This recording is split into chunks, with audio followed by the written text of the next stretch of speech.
Hello and welcome to Thought for June the 8th.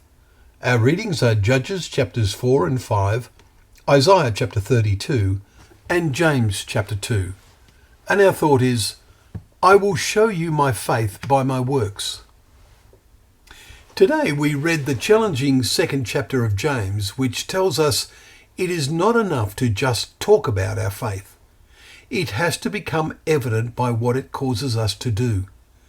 James bluntly wrote, faith by itself, if it does not have works, is dead. Verse 17. Now, James was writing to believers among the 12 tribes, we read in verse 1, who were scattered abroad. And obviously he had already given this message to the believers in Jerusalem.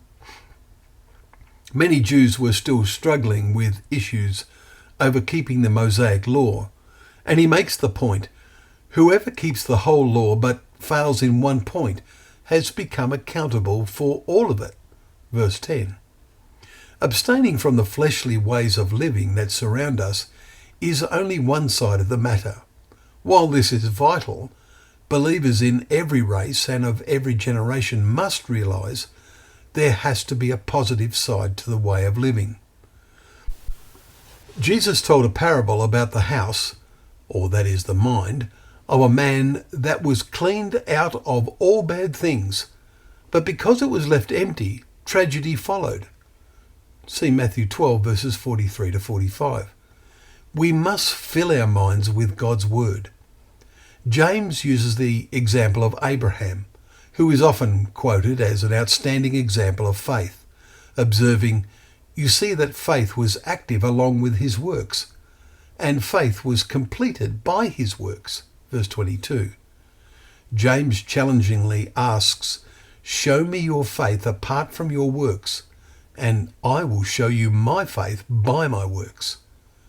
This letter has been preserved by the Spirit because that question is asked of all of us.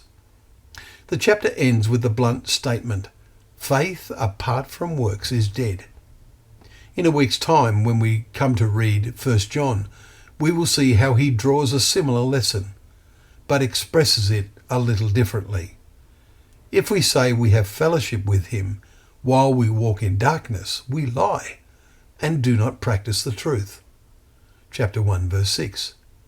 Yes, the truth of God's words we read each day have no eternal value unless we put them into practice. A final point that perhaps we should remember is that, as we read in Titus chapter 3 last week, is that he saved us, not because of works done by us in righteousness, but according to his own mercy, verse 5, which compares with Ephesians 2 verse 9, where Paul says salvation is not the result of works alone. We see many good works initiated in this country, but so many are not done as a result of faith in God and a heartfelt love of his word. May that love of God be in your heart. May you seek his word every day.